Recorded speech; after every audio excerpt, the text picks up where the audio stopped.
The other thing that I wanted to just make an announcement. I don't know if any others have had this experience is like with BFit, like the platform, the new platform that they're using, just students not being able to like log on to specific like courses and like instructors just being really delayed with providing, when classes are going to be offered.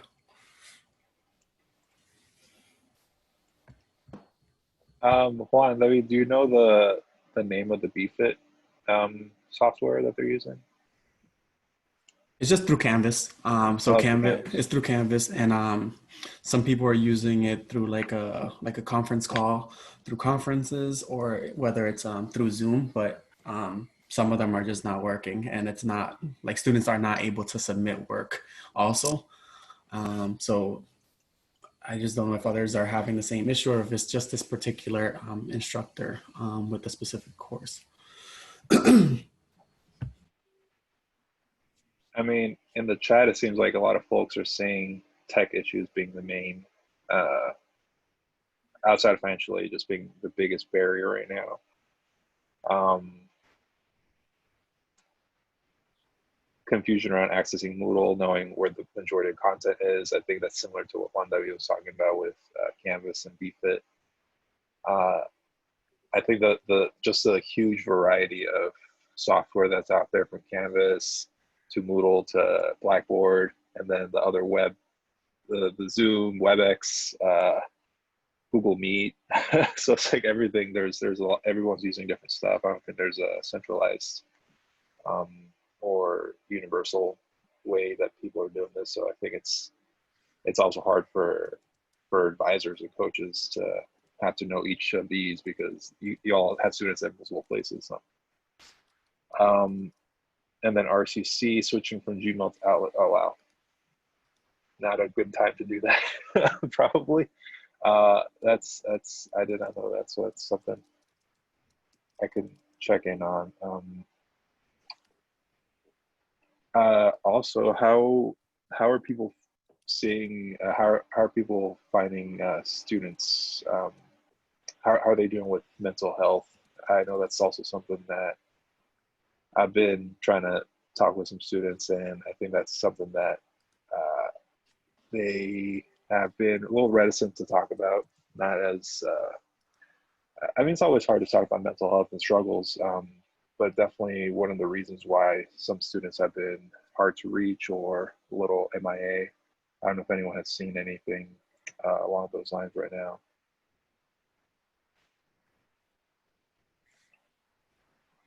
Some nods, yeah.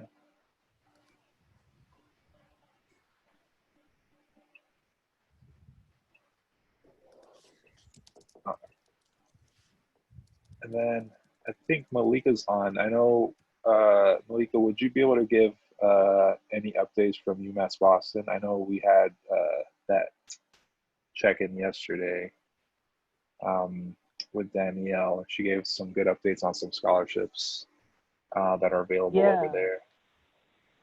So, in terms of scholarships, yesterday we specifically talked about the Anna Peasy Scholarship for Asian and Pacific Islander students. They have workshops as well as a scholarship available to their students. I can forward Juan the information if he didn't get it yesterday, because I'm not exactly positive what the deadline is for that, but we also have merit scholarships available for returning students to apply to throughout the school year. And that information is also on the website, but I can again send that to Juan to make sure that all of you have it. It's very accessible. It's one application that puts you in the running for multiple scholarships. In addition to that, ad drop ended yesterday, but students can still get into courses if they want to do CAPS classes, continuing ed classes, until the 21st is their ad drop deadline for like late start classes.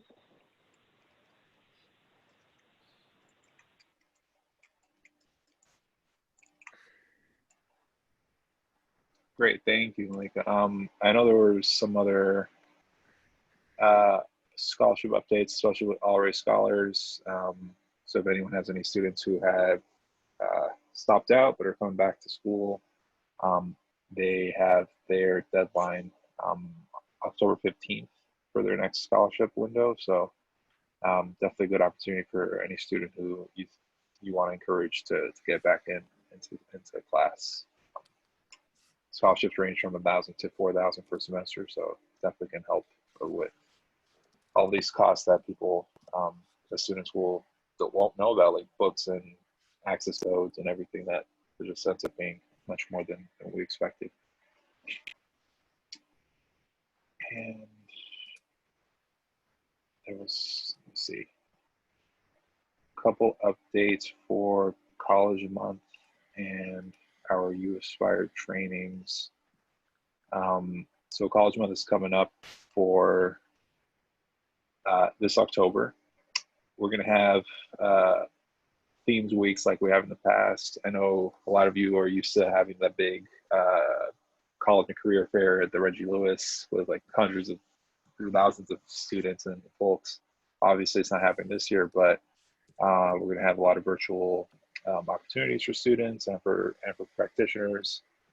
And we're also going to have a Success Boss and student alumni panel where current DPS students can hear about how alumni have fared in college, both the Access side and then going through it and then what happened afterwards.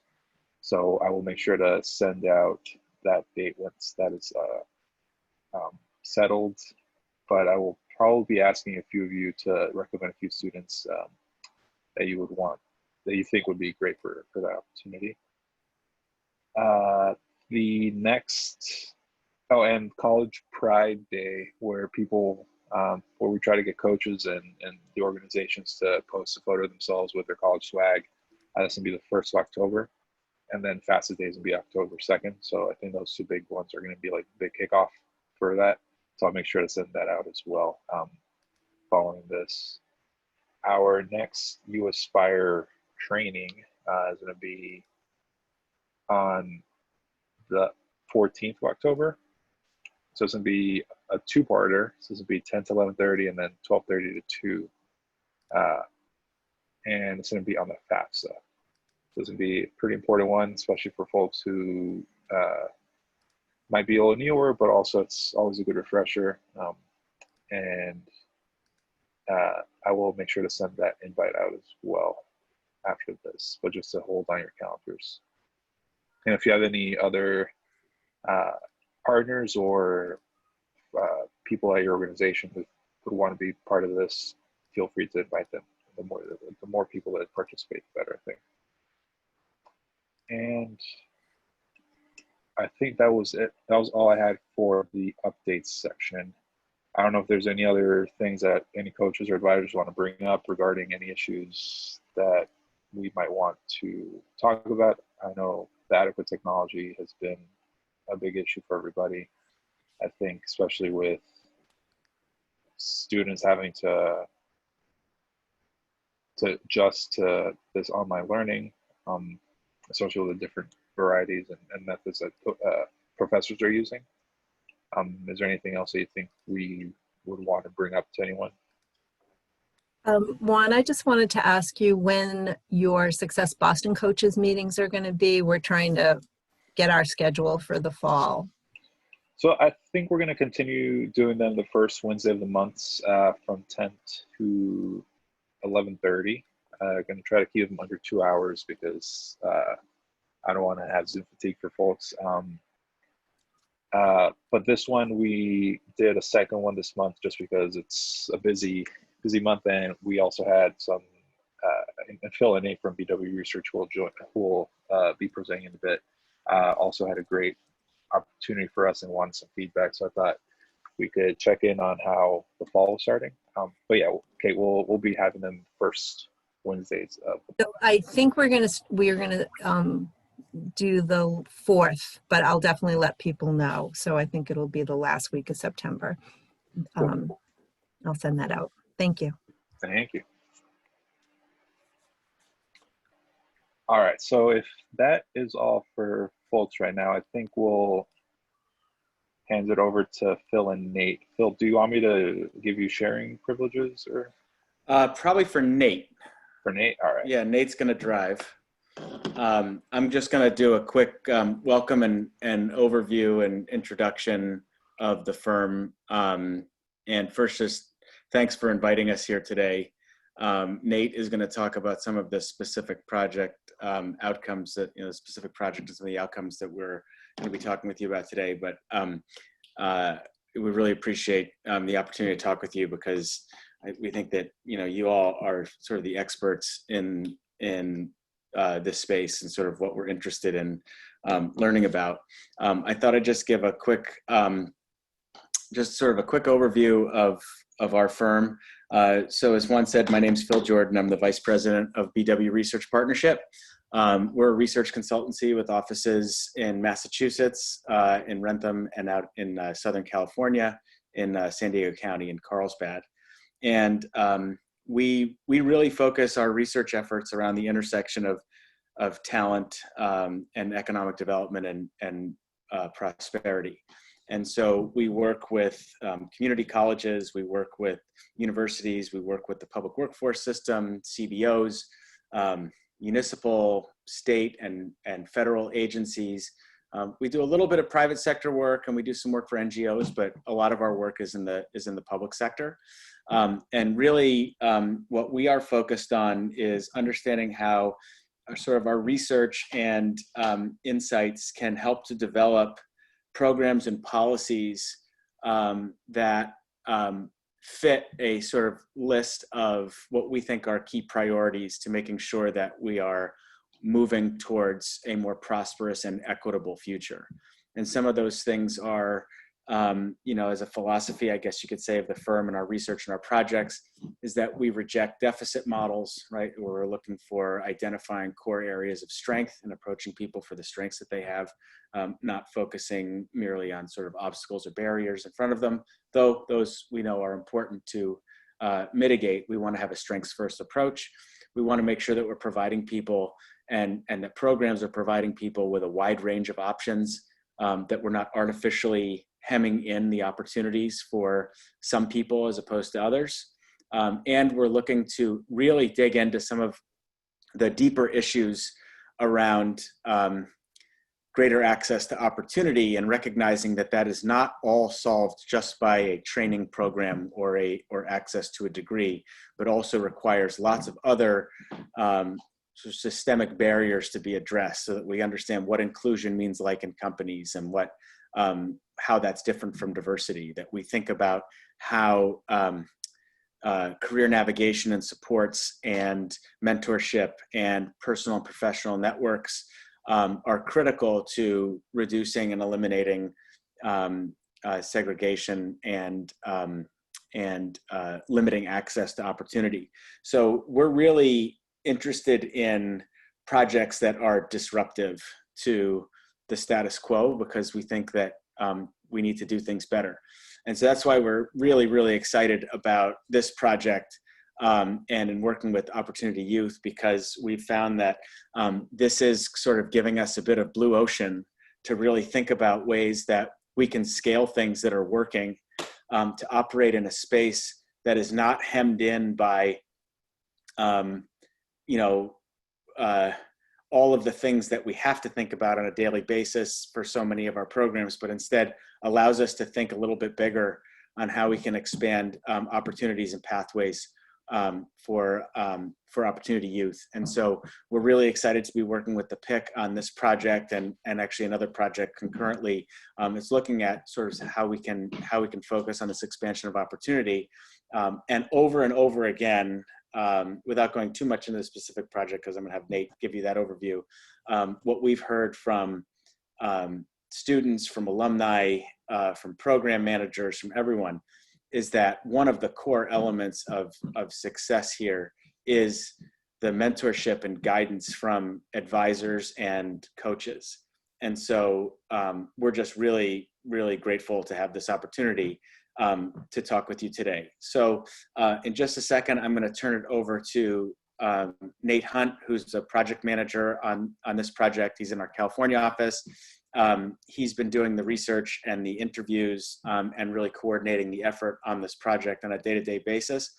He's going to give a quick project overview. He's going to give you some of the initial preliminary findings from our research on sort of pathways and jobs and some of the labor market demand information that we hope you'll find useful.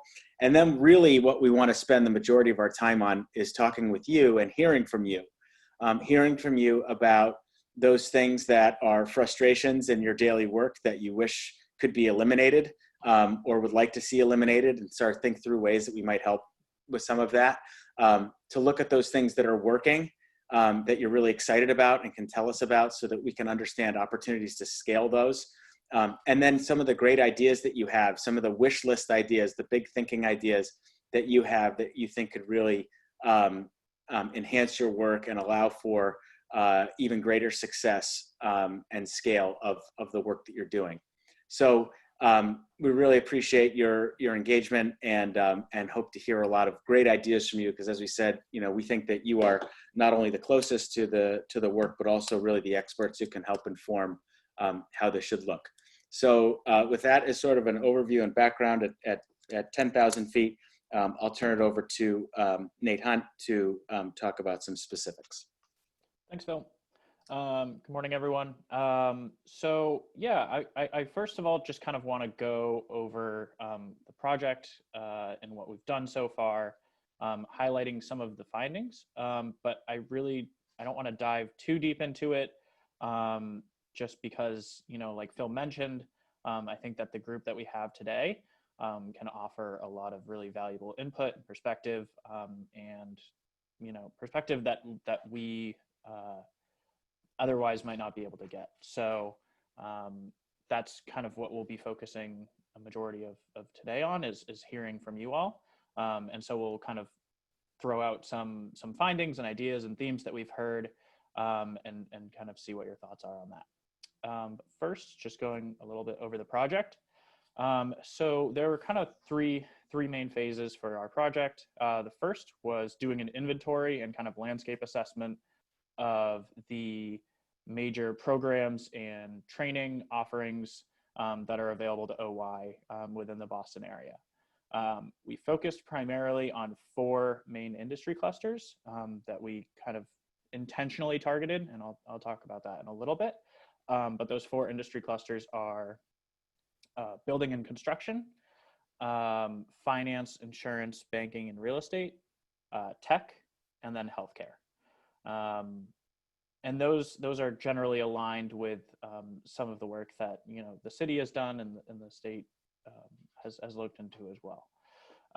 In the second phase, we really wanted to define and identify and be really clear and explicit about kind of the metrics that we were targeting and going after, and what success meant, right? We want to be really clear that the jobs, the occupations that a lot of these pathways are leading students through, aren't leading them to dead-end careers, right? Like, we don't want somebody to stay within the same occupation for the next 10 years or so. Yeah, honey. And then the third and kind of final phase is, after having a number of discussions with stakeholders and other kind of relevant kind of parties and training providers, identifying, opportunities for scale. So first of all, just kind of highlighting what's out there and what we think is a possibility. And then the stage that we're kind of entering now, and that, will be kind of over the next month or so, is how we can turn those opportunities into, something that's actually functioning. So, coming up with a list of who we need to engage, who can we bring together, what resources and parties already exist that are out there, and how can we kind of get all of those working together towards the scaling opportunities. All right, so now I'll just go over a little bit of the preliminary findings. So as I mentioned earlier, we really started out the project on looking at relevant labor market data. And so in this first step, we looked at, what industry clusters have grown in recent years and recent years preceding the COVID-19 pandemic. And then also, how have those same industry clusters been impacted by coronavirus and the pandemic over the past 6 months or so? And so this information on the screen right here is a model that BW Research developed that looks at the COVID-19 specific impacts of these on these industry clusters. And so I don't know if you all can see it because I have a bubble in the way on my screen, but along the lower x-axis is kind of the change of employment between February and June. So as you can see, kind of the industry clusters that we're really focused on, tech right here, biotech, and then FIRE, so finance, insurance, banking. All of those saw really minor declines over the past 6 months. And then in the 5 years preceding, they had seen really, really strong growth, I think between, like 10 and 20%. And so, using this information, we really decided that we wanted to focus explicitly on, these industry clusters, the ones that are kind of the highest growing, offer, upward mobility and upward career pathways, that will allow students to, progress throughout and get them into industries that, have a really strong future in Boston. Conversely, we wanted to avoid some of these lower earning industry clusters because they've seen pretty substantial volatility over the past 6 months, and with lower average earnings, they don't necessarily always offer those strong upward career pathway potentials. So as you can see over here, the big purple dot with tourism, recreation, and hospitality, that actually increased, I want to say by 10 or 15% between 2014 and 2019. But then in the past 6 months, almost half of all employment in that industry has been lost. So we kind of made a very intentional effort to look at industry clusters that weren't as volatile. Also worth noting is that, these jobs in retail, other services, so that would be, like dry cleaners, nail salons, hairdressers, and tourism and hospitality, these are often the jobs that, students might have as they're in, attending college or in training programs. And a lot of these opportunities are no longer there. I'm sure I don't need to tell this group this, but that obviously exacerbates kind of any financial situations and financial struggles, and is something that we wanted to keep in mind. All right, and then finally, in terms of our kind of key findings, or our overall findings so far in the project, is we've kind of come up with 5 really high-level categories of findings and recommendations. So the first one is enhancing pathways, specifically at Bunker Hill Community College, and within kind of the community college realm, but we're most interested in Bunker Hill Community College. And so this process has kind of involved looking specifically at what programs are available at Bunker Hill, and where those programs lead. What are the outcomes? If a specific program graduates 5 students a year, but there's 200 openings for that exact occupation, then maybe there's some opportunity to get more students into that pathway.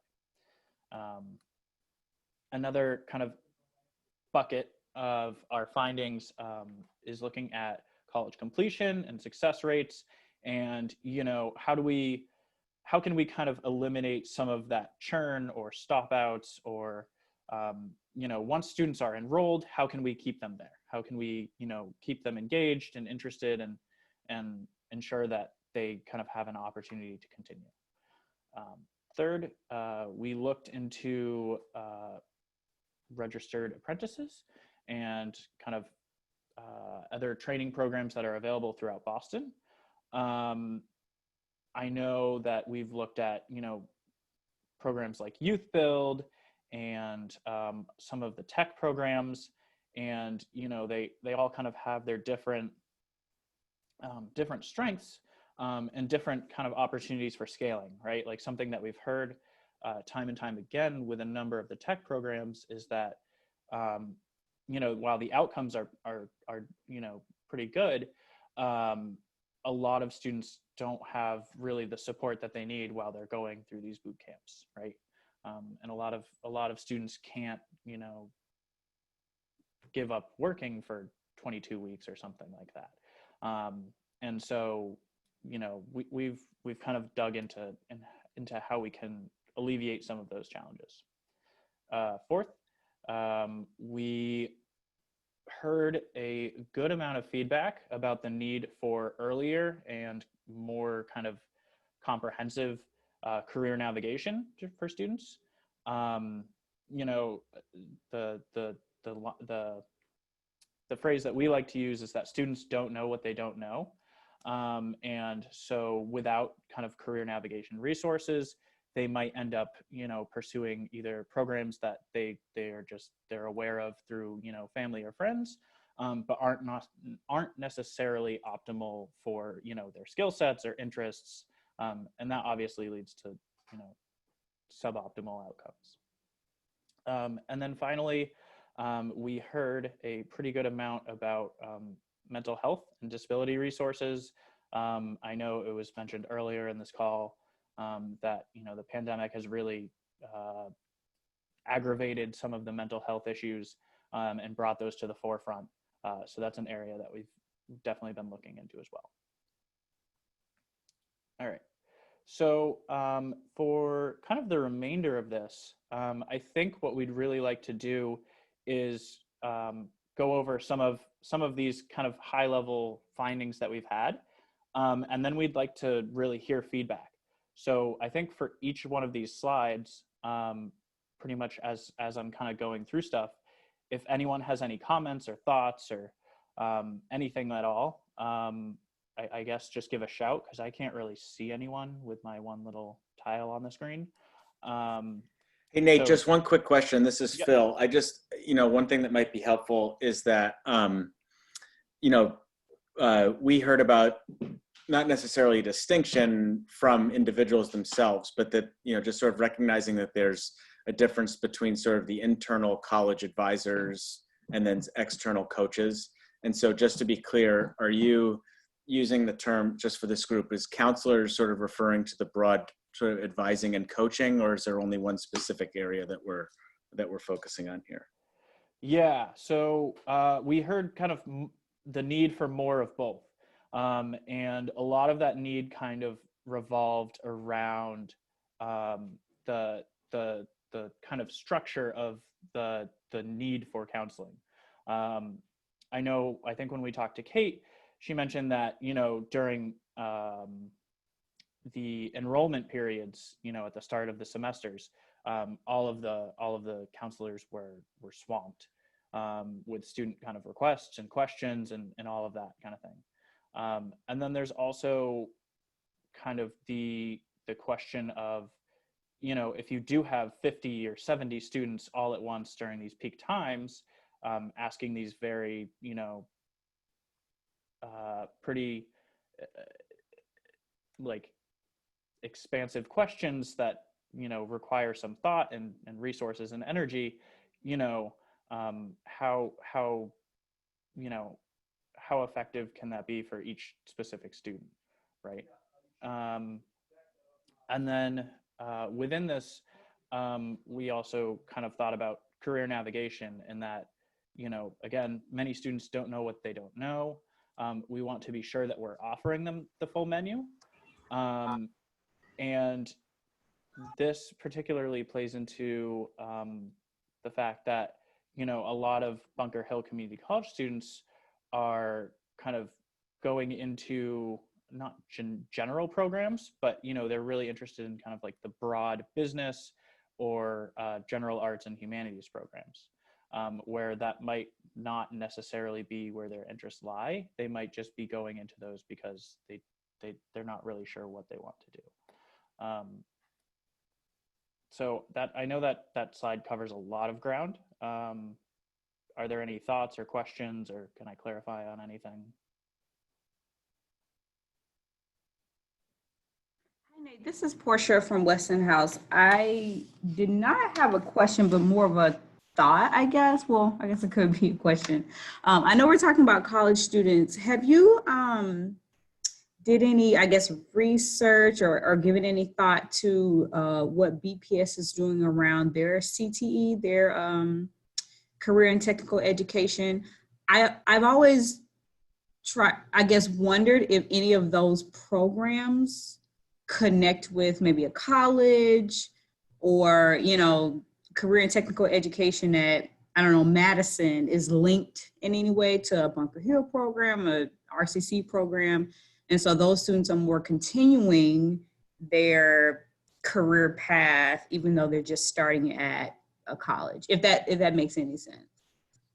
No, that definitely makes sense. I know we're trying to kind of explicitly start with students who do have a high school diploma. So we haven't dug as deep as we'd like to, but because of time and everything, we haven't been able to look into kind of what's available in the high school realm. But that is kind of a very interesting point, and at least something worth looking into, because if there are or are not, some of those really easy pathways or transitions, that would be worth. If I could jump in, just as someone who's working closely with this project, Portia, you raise an excellent point, and there's another huge group that's getting a grant to work on career preparation in the Boston Public High Schools, which is partly why we're not focusing on that. That's the Edvestors Chase grant. So you'll be hearing more about that soon. Sorry, just thought some context. No, thanks. Thank you, Kathy.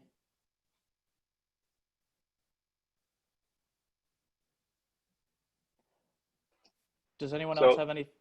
It seems like Lindsay had a question about if this has been brought to Bunker Hill, especially the enhancing occupational pathways, and what their thoughts were on that.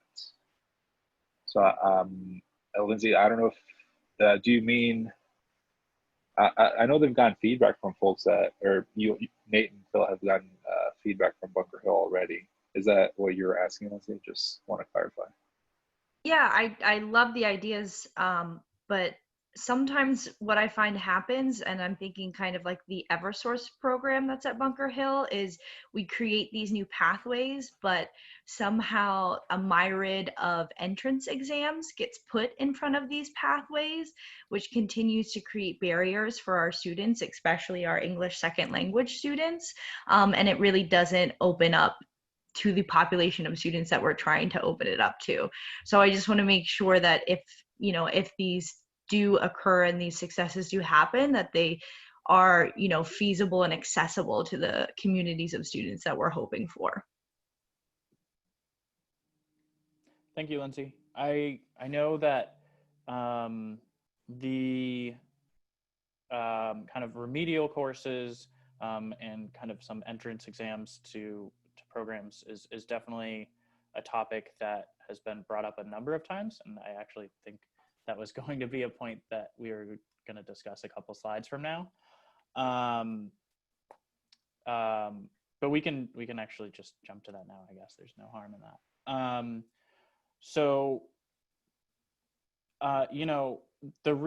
The research that we've come across has shown that it is a little murky or a little mixed. But generally the findings seem to suggest that, some of the multiple measures for competency are best in, maximizing the number of students who, don't maybe need to take remedial courses, and then ensuring that those who really do need to get into those courses do. I know that this year there's kind of a natural experiment with, coronavirus and the AccuPlacer not taking place. Does anyone have any thoughts on this? I saw something in the chat, but I can't pull it up.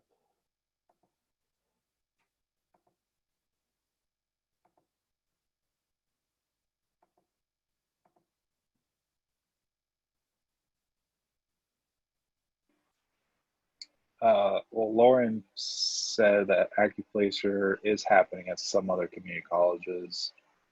So I think Bunker Hill might be one of the outliers in that space where students can, I guess, self-place themselves at their level, and they also have the GPA pilot that, or I guess I don't know if it's a pilot anymore, but that area on how students can what classes they're going to be taking first off. But I know with a lot of the students that I had, when they do go to college, especially at the community college level, I think hitting that Acuplacer and then getting stuck with a couple remedial courses that they don't think they need, and certain times they might need them, but it does stunt their completion rate, I think. Right. And that has been a big block, and sometimes has been a blow to their confidence on, like, okay, maybe I'm not ready for college. It's like they go part-time, it takes away financial aid. Sometimes financial aid isn't applicable to remedial courses or developmental courses. So I think it's a big issue. I think Bunker Hill's done a lot of good work in that space, but I'm not sure if other folks have some good experiences with that, at least this year. I don't know if there's anything else that's been happening. Yeah, I guess I was wondering if anybody's, had any students so far who have mentioned, one way or another, if this year is any different. I can speak to my comment. Mine was with I had 2 students have to take it at North Shore Community College. So I don't know if this is like if this is specific to Bunker Hill, but who were not eligible for the GPA. So their GPAs were lower. The GPA sort of pilot / program, new program. And so they did it online, but like with like an online proctor kind of idea. And one of them was placed into remedial English. So I can speak to North Shore Community College. Okay. And do you know if GPA was the only measure that was used? I'm pretty sure. Okay. Yeah. Because my other students who are at North Shore who met the GPA, or even like Mass Bay, they didn't have to take the Acuplacer. They didn't have to take any placement tests. Right. Like, how is the experiment of multiple measures going at Bunker Hill? I've only heard a few things from the PIC coaches. Like, is that a good thing? Is it working well, or do we know yet? This is Kate O'Brien from Bunker Hill. I think, Kathy, the jury's still out. I mean, the self-guided placement just started. The guided self-placement where students do that, I think we'll probably look at it at the end of the semester to see the data. I did want to speak to the comment about the gas utility program. I think that's a great comment that we offer this program that sounds so wonderful, but it's extremely under-enrolled. And why? And I think that's something to look at because on paper, and I've worked with different coaches who've had students interested in it, and I'd be interested in the coaches' feedback as to what because it's so hard to get into. Yeah, Lauren, part of it. And the nursing program, obviously, so many students come to us so interested in nursing, but unaware of what a small minority are let in based on how many who apply. And I think that has to be made clear up front. And I know every coach has had an issue with that. With the entrance exams being too restrictive, or not restrictive, but there's just such a small, portion that make it through. Kate, that's what you were trying to say. On the nursing program? Yes. Yeah, the nursing just has a high GPA. They've got to pass various tests to get in, and there are minimal openings for the program. I think that's based on clinical placements. And the thing that happens with nursing is that students who already have bachelor's degrees apply to those programs. And so they then trump all the kids who are trying to do it as an Right. associate. And so that's just been such a popular career pathway for students after getting bachelor's degrees who weren't able to get into a nursing program for their BA. So like that is just over flooded all the community colleges in Boston with the competition is they just can't compete with people who already have a bachelor's degree. Yeah, I also think that a lot of the students, they do really well in the classes. And then I think their biggest barrier is the exams, like the T's and everything else they have to do after that. So we see our students like acing the science classes, like really heavily like science courses. And then when it comes down to like the exams, they just don't perform as high as the other students. The other students at other schools, or? I mean, other students that are getting accepted into the program. Right, okay. Okay. Do you think that, you know, kind of more mentoring or additional kind of course support, or do you have any ideas on what might help with that, with passing the exams? Again, I'm guessing, I'm not sure, but I do believe it's based on clinical placements, how many Bunker Hill has, and there's just a limited number of openings for the nursing program. And I think it speaks to educating students about the other healthcare opportunities they could get into. And that tends not to happen. That's something that should start early on when students express an interest in nursing. They should be given other healthcare career paths to follow where they can make a good salary as well. Right, so that's actually something else that we've kind of found, and you can see it in the actual labor market data, where some of the more specialized allied health roles, like a radiologic technician or something like that, you know, those are in high demand, but, you know, there aren't as many students going into those programs. And I don't know if that's awareness, or Kate, you seem to, it sounded like you were saying it might be awareness. I think it's awareness, but it's also similar barriers in my experience. Like those same programs, like the surgical tech programs, radiology, X-ray, sonogram, all of those are just as competitive as nursing. Like it's all the same. And the point I was going to make, and I just saw Lindsay's comment, is that I don't know if you've done this, but I think, you know, you guys mentioned in the beginning of your presentation about like race and equity, and not to sound crass, but like you don't see many white kids at Bunker Hill and RCC, and in these programs, it's like all white kids. And I think that there is something to that in the sense of like whether it is high school or high school preparation, or like, you know, inequality with these exams. You know, we all know bias in exams and all of these things. And I think that it would be really interesting to look at like who is getting in, because to the point where I think a lot of coaches are saying is that there are many, many, many qualified students that we work with who are very qualified, and they literally just can't get in anywhere. And so that, you know, is a major problem for our systems and our students who just like are talented but can't actually go forward. Right. Okay. Thank you, Lauren. And I'm seeing in the comments that, you know, everyone seems to agree with you. So that's definitely something that we'll look into.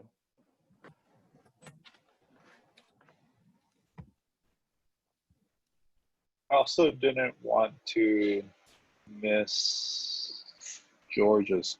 She had a question about undocumented students. I'm not sure if that was super related to the presentation, but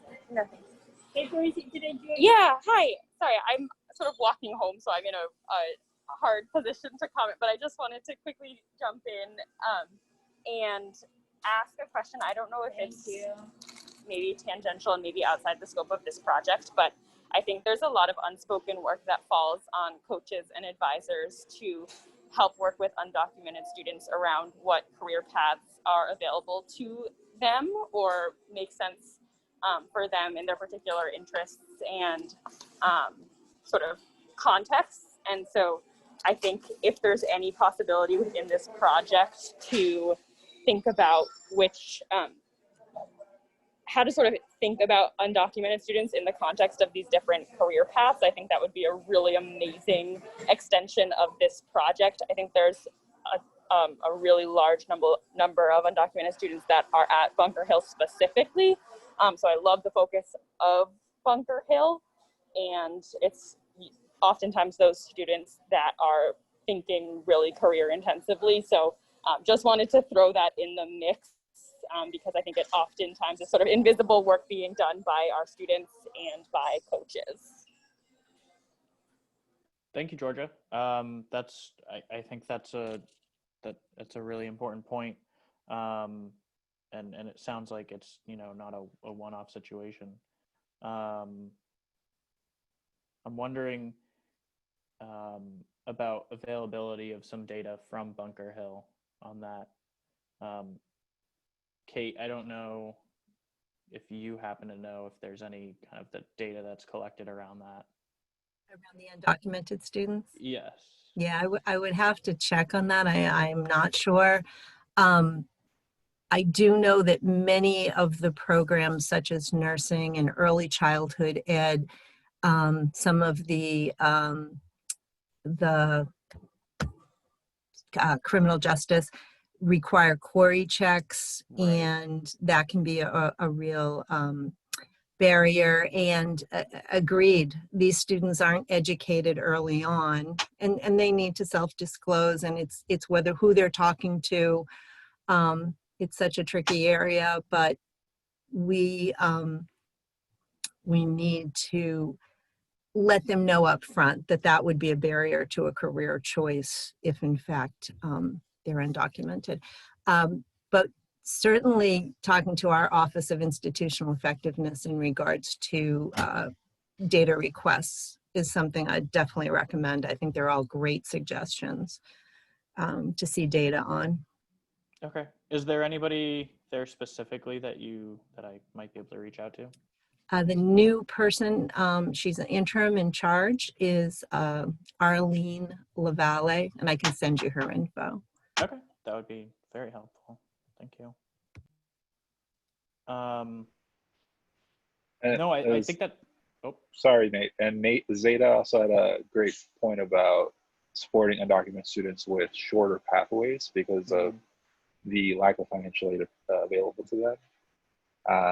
Those classes are going to be even more expensive for them, and if they are undocumented, they're less likely to have a paying job that can help them during school. So, I mean, it goes to even more systems than just education, but I think that's a really good point.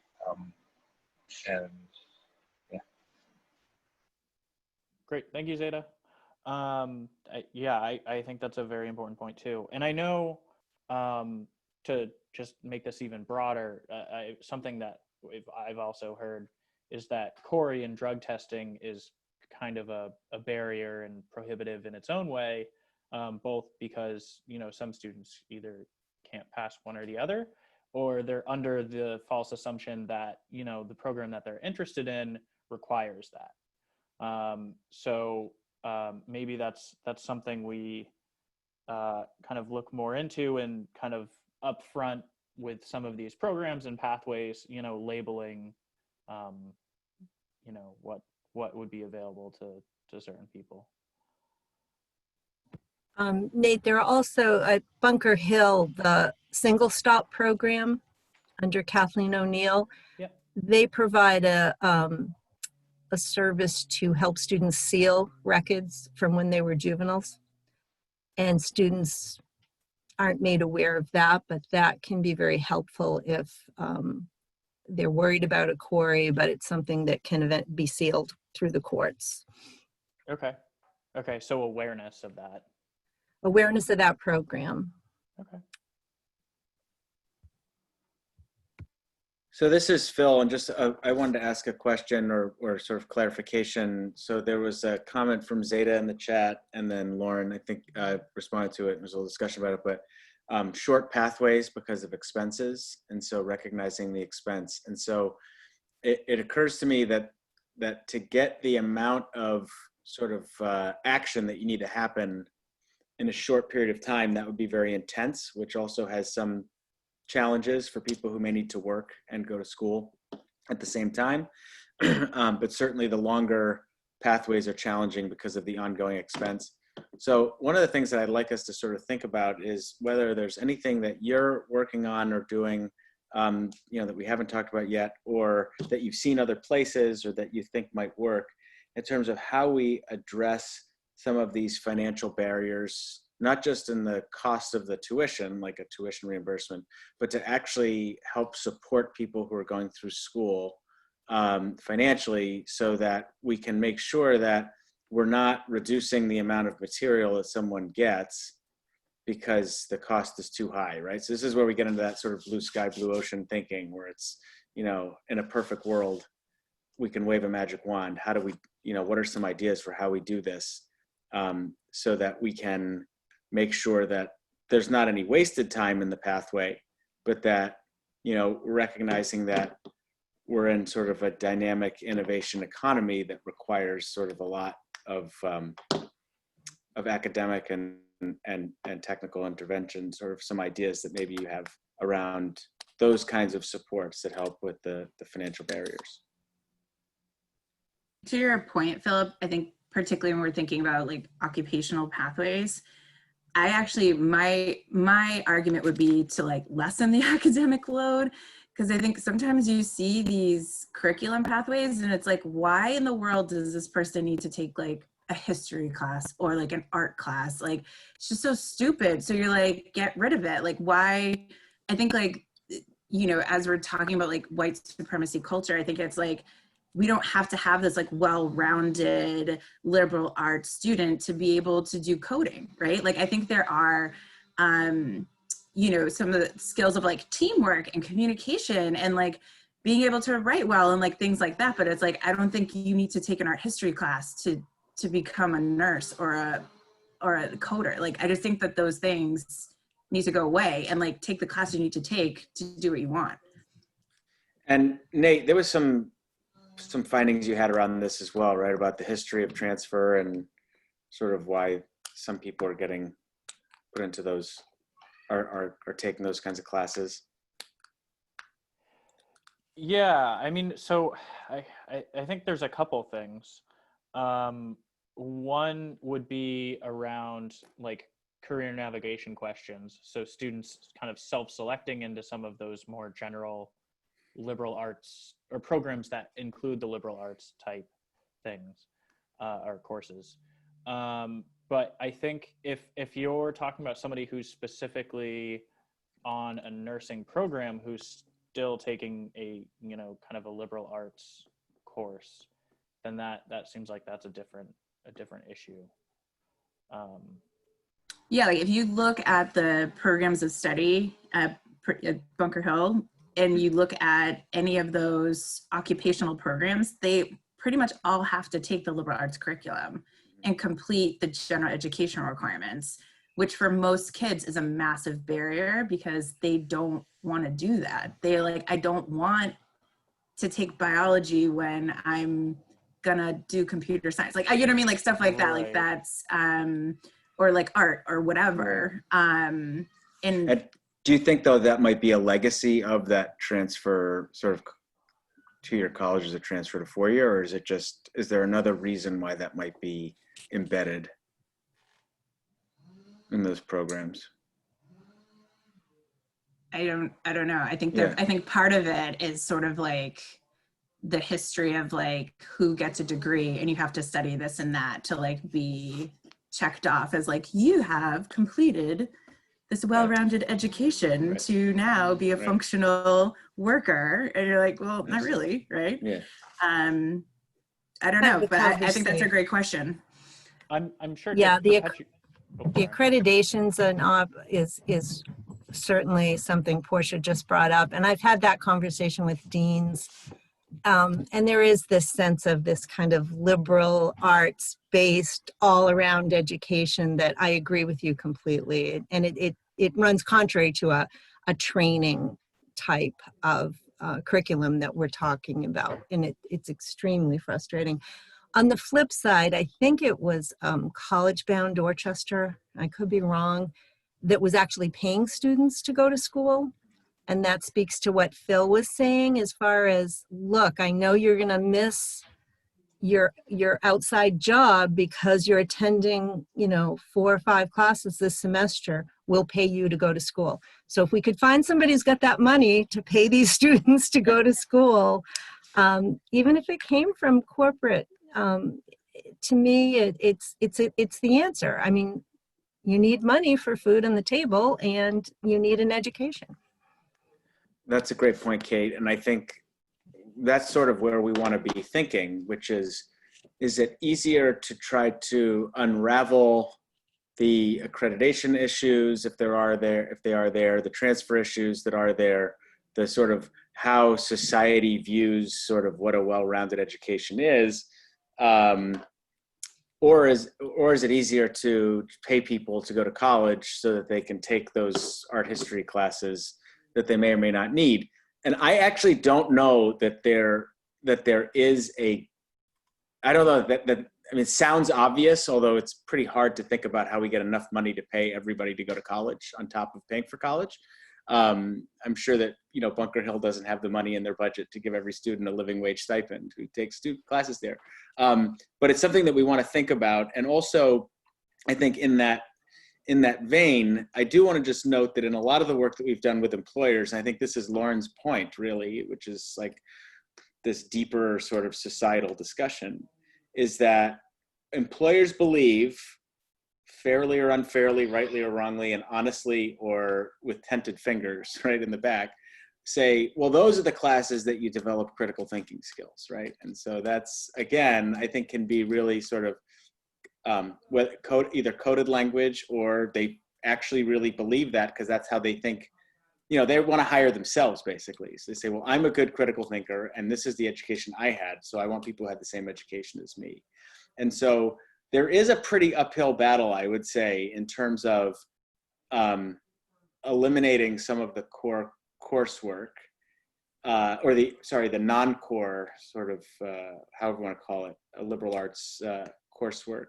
And also, I think that one thing for us to think about is maybe a third option, is how we can incorporate more of the technical and relevant training that might be from a, say a 4-year institution or even master's programs into and in place of some of the, art history classes, right? So giving people more advanced computer science classes, as an example, instead of art history, is another example of how we might focus this more, so that it may not be less academics, it may just be more targeted academics. Because I am sort of fearful, right, I'm fearful of sort of reducing the academic volume on the one hand, just because if that's what employers really want, I don't want to disadvantage the students by not finding a pathway to get it. So, there may be a lot of different sort of trade-offs that we need to think about here, but these are all really good discussions.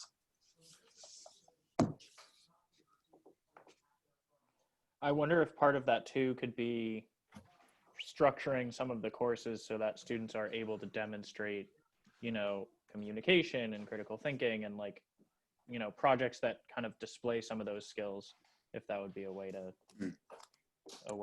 that. But we got a comment here about Youth Voice. Nate, did you want to hit about how Youth Voice is being incorporated into the conversation? Yeah, sure. So we talked to some student interns that were actually interns with the PIC. And then I think as we kind of get towards some of, as we kind of progress in the project, I think we'll be kind of reaching out again to try to get more more feedback on, you know, what we're proposing and does that fit, and kind of their perspective. But preliminarily, we did kind of reach out. Oh, and yep, and as Kathy said in the comments too, you know, they had been working with some college students at the PEC. We did that focus group with some findings. Yeah. Also, going back to a lot of the comments about accreditation and like the trades and those 2-year, 1-year certificates, I think there's a big stigma on those, and like I feel like there shouldn't be, because those jobs are often pretty high paying and pretty stable. There's always going to be a lot of jobs that, like, Benjamin Franklin's really going deep into those and has been doing a lot of great work with that. And I think a lot of students see stigma with those jobs, and I think there should be something that more people can do to fight against that. And with College Bound, I think, yeah, they offer pretty good stipends with students. Like Kathy was saying, like once they hit certain levels or like certain courses or credits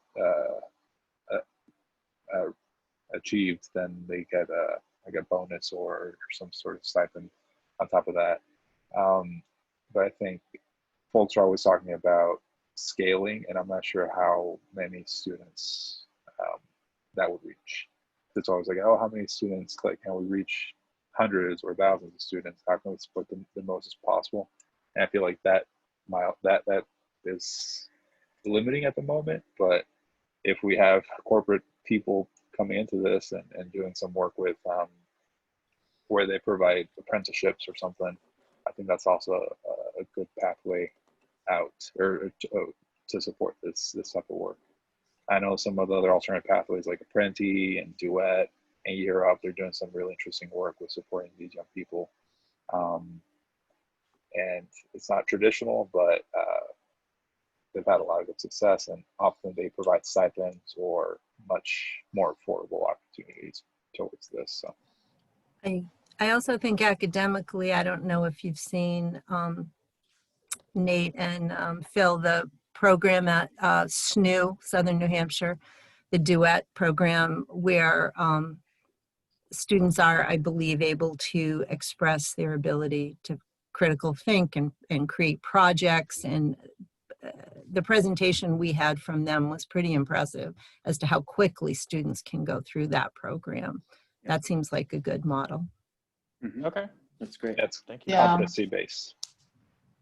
I wonder, Is that one? you know, sorry, people talk about internships as a way to give students some of those industry skills and get their feet wet with something that interests you. But then sometimes I hear that it's hard to get them to actually sign up. What are people's thoughts and experiences about like career-related internships on campus? Is that something we should be scaling up, or is that something that is working just fine?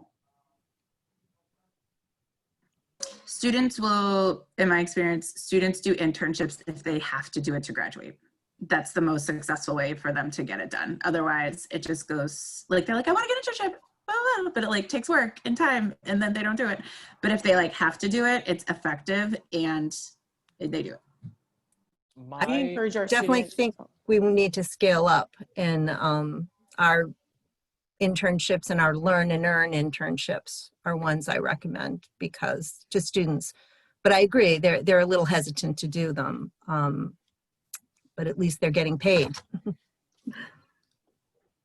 I think for us as an organization, we encourage our students to seek out internships separate from academic requirements.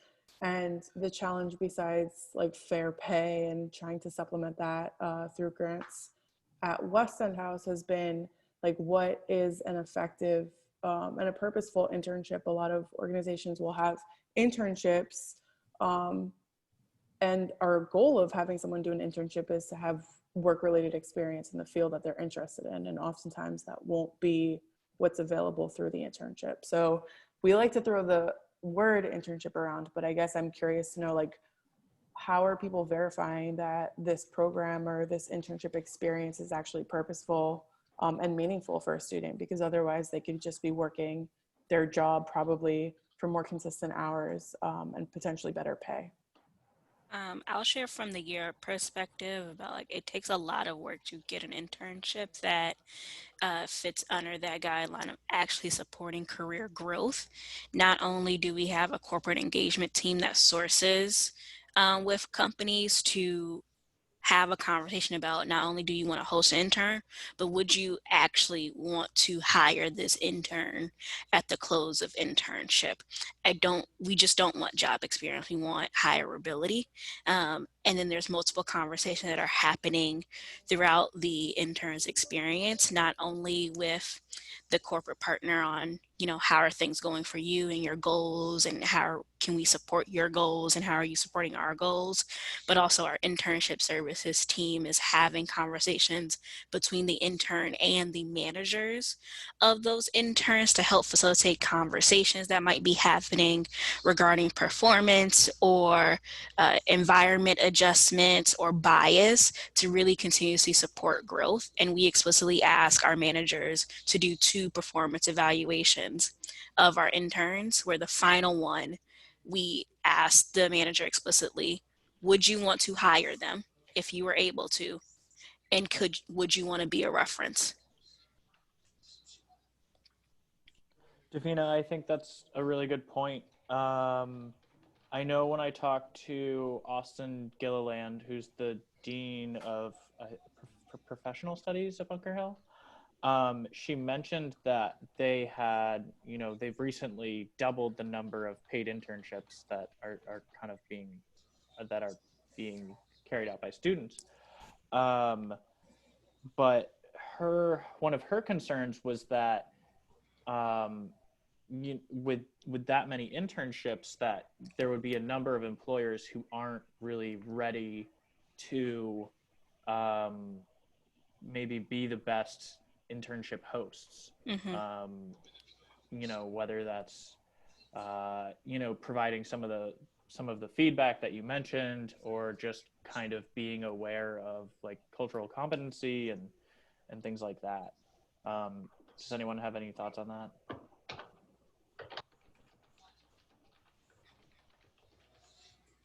Cultural competency is definitely a challenge with us. We've recently been figuring out how do we develop like trainings that lead to cultural competency with managers, specifically new managers, and we're having honest conversations with the interns. Like, I can't suddenly change a company's culture. I can't change society's culture in one conversation. So there is that explicit conversation of saying, this is the world that you're walking into. And a part of the weight that you bear is, yes, you are a year up intern, and hopefully you're able to leave a legacy that allows this manager or partner to say, yes, I want another year up intern. But more importantly, that when you're moving throughout your life as a professional, you're helping shape so that someone who comes after you doesn't have to deal with the exact same challenges you are. Right. That's really interesting. I wonder, I'm not sure what the kind of employer engagement side for internships at Bunker Hill is like, but that would be interesting to look into. Yeah, the program under Austin Gilead, there's a new director within the last year, and I'd be happy to connect you with Stephanie Brakowski. She's been working very hard because the data would show that the number of learn and earn interns in the past were predominantly white. So I know they're working on diversity, and Stephanie would be a good contact.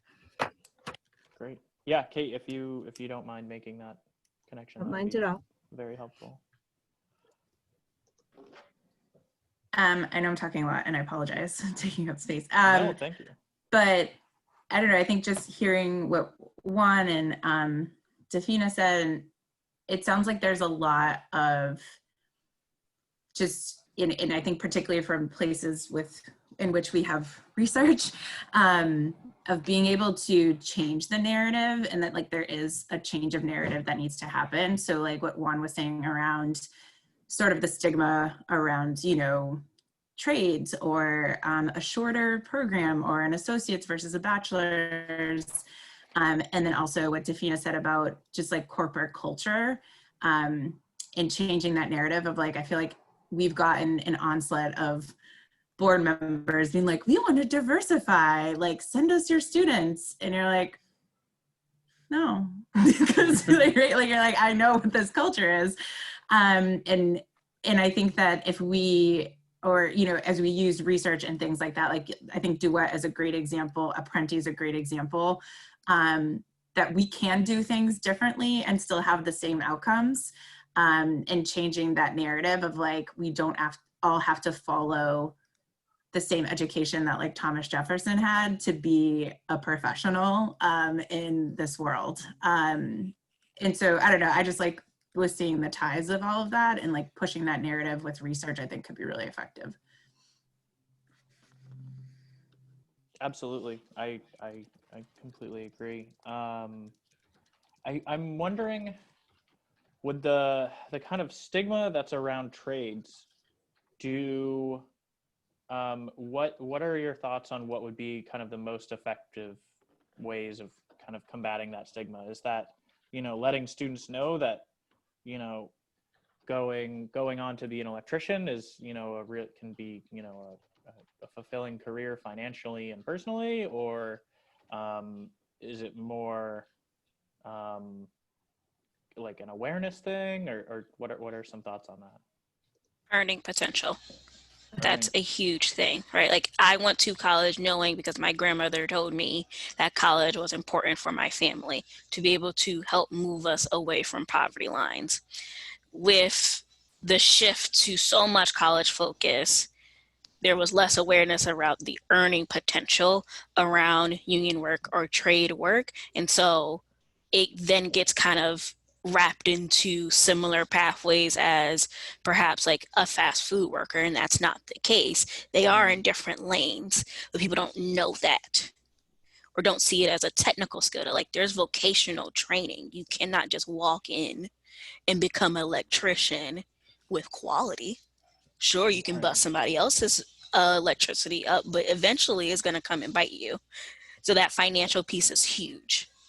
And then to add on to what Dafina is saying, even like making that holistic connection, because a lot of students nowadays are so focused on, you know, wanting to start their own business, and they're really business and brand orientated, bringing that back full circle. Like if a student wants to get a business degree but wants to also learn this trade, letting them know how they can kind of navigate both of them to kind of maximize the full potential of each. So it's really about like connecting it back to what, you know, what are students' long-term plans? How do you see yourself, you know, growing here? How do you see yourself being able to start your own business here, since a lot of students kind of lack that, like, oh, how does this connect with what I want to do here?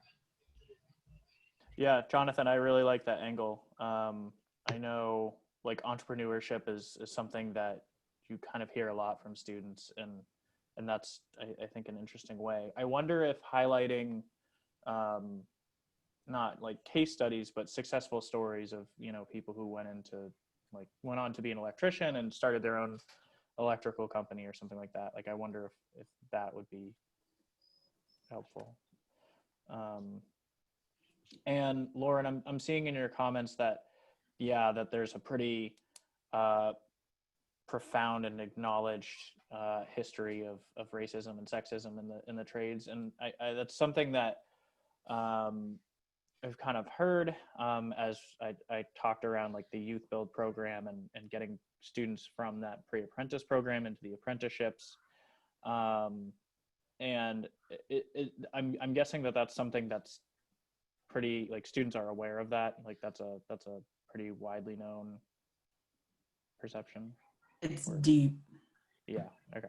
It's a deep history. But it's also one that I don't think students know about. And it's Yeah, it's one I that agree. we don't talk about, and it's one that like within Boston, there's so many connections with like who you know and like the connections that you have within the like local unions, that our students aren't looking at those trades as like competitive, like they see like colleges in their face all the time. And so that's the part where I'm just like, they're not seeing the network of like, I know plumbers, I know laborers, I know electricians, and they may not see it as something that's competitive, because like society isn't putting it out there as being competitive. Right. And to my point, like there's a lack of generational connection to that. So for example, like in my family, I have tons of family in the Carpenters Union, they're all Italian, like, and it's like, oh, like if you want something, like call this guy and he'll get you in, versus like I've worked with students at Youth Build and it's so hard for them to get in. And I'm like, dude, my cousin got in like yesterday because I know this guy. Like, you know what I mean? It's like, that's how Boston works, unfortunately. And I also, to Dafina's point, I think the cultural piece of like college, you know, like, and that was the same for my family, like you will go to college and like college is the answer, is also runs really deep, particularly in our city where we're surrounded by all of these institutions. That makes sense. Do you think that I think one of the ideas that I've heard in the past is like kind of a mentoring program. So students in Youth Build are paired with either people who are already in the industry or in apprentice programs. Do you think that kind of allowing students in the pre-apprentice programs to make those personal connections might be helpful, or any other ideas that you might have?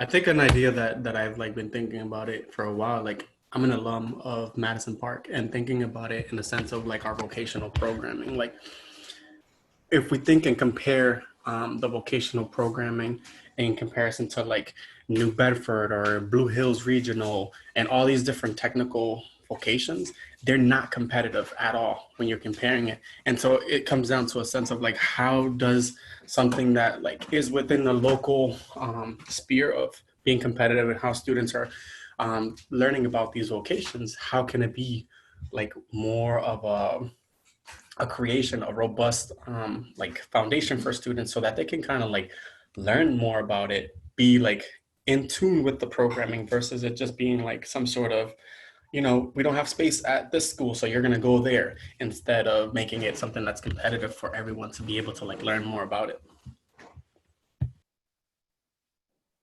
Great. That makes sense. Thank you, Juan. Also, unfortunately, I think we only have a few more minutes. This is a shared Zoom account with our education team, and I think someone has a book for 12:30. But Nate and Phil, would you all mind sharing in the Zoom, or I can share your email afterwards or contact. Yeah. But if people have any more ideas or comments about this, I think this is I think we're really getting on a roll, and I hate to end it, but maybe we could do like a minute or two more and then we can stop at 12:30. But yeah, my apologies.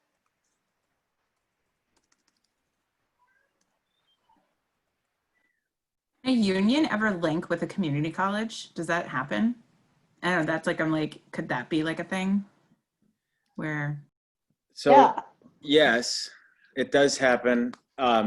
There's some really good successes in the California community college system, particularly around pre-apprentice programs.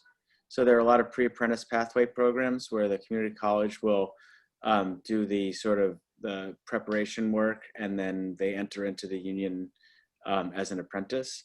And that's an issue that's really helpful because unions often see the CTE programs. I mean, we don't have as much of this problem in Boston because so much of our CTE is done in technical high schools, but in places like California where there's virtually none of that, it's mostly through community colleges, they see them as competing, and of course, in their view, flooding the market with non-union apprentices who aren't as good as what they produce, right? So there's a lot of political stuff that goes into it, but yes, there are examples that we can look at of those types of partnerships, particularly on pre-apprenticeship.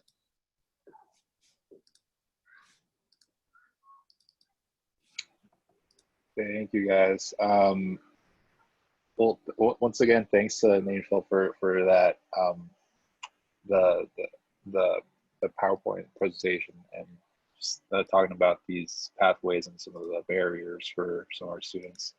And I think a lot of you gave some really good insight into what our students are facing and some opportunities for growth. And I think it's really good that you all are really trying to be asset based instead of deficit focused in your research and your analysis of these of our young people. So I appreciate that. There's a bunch of stuff on the chat that people are talking about, so I'll definitely make sure to comb through it and then send over some like a summary to Nate and Phil. But thank you guys once again for joining. Our next coaches meeting is in October. I forget exactly which date. I think it's the 7th. So it's gonna be a little later in the month, but first Wednesday. And I thank you all for joining. I will see you all soon. Thank you. Have a great day. Thanks, everybody. Thank you, everyone. I put my Thank email you. in the chat too, so anything that was unaddressed, feel free to send me an email. Awesome. Thank you, Thanks, Nate. everyone.